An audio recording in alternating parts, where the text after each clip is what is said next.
Salut à tous et bienvenue dans cette nouvelle vidéo. On s'approche de la fin et oui que c'est triste pour cette nouvelle vidéo. Donc je vous le rappelle, je suis sur la plage de la Badine à Hyères. Pour l'instant j'ai les pieds au sec. Peut-être qu'après j'irai faire un petit plongeon.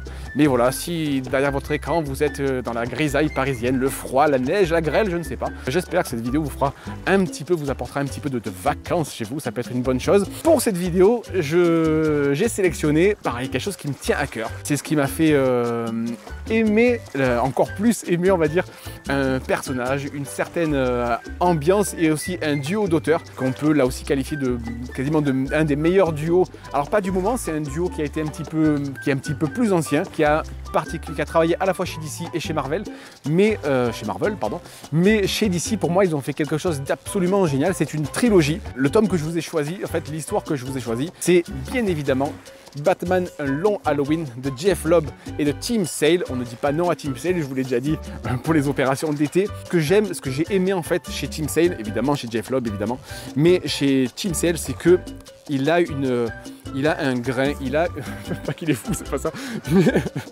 mais dans ce qu'il propose, ses planches, je pense qu'il aime la noirceur et il maîtrise la noirceur à chaque fois. Là, c'est on peut voir Harvey Dent avec sa femme Gilda, avant qu'il devienne bien évidemment double face. J'aime beaucoup cette histoire, un petit peu plus que les deux autres. Le troisième compile un petit peu d'autres histoires du Chevalier Noir. Ce que j'aime chez Tim Sale en fait, c'est qu'il représente le Batman de manière très suggérée, avec des yeux qui brillent dans le noir et une espèce de masse d'1m95 qui vous regarde un peu de travers.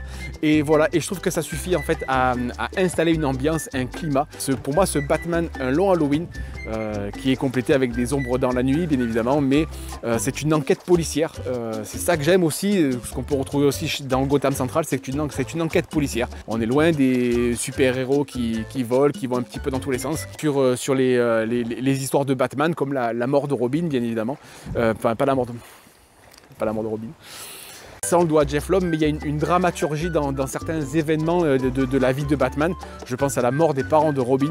Si vous devez offrir un cadeau, si vous devez acheter un tome sur Batman, voilà, lancez-vous dans Un Long Halloween, parce que je vous l'ai dit, c'est une enquête policière qui tient en haleine, puisque voilà, il y a un tueur qui abat des mafieux à chaque jour férié, et il y a une véritable enquête qui se déroule. Le scénario est magnifique, les planches sont absolument superbes, et comme j'ai pu le lire quelque part sur internet, c'est même plus du comics, c'est de la littérature. C'est absolument magnifique. Donc voilà, Batman Un Long Halloween, édité bien évidemment par Urban Comics chez DC Comics. Pour cette vidéo, merci d'avoir regardé cette émission, je sais plus comment on dit. Je vous dis à très bientôt, ciao.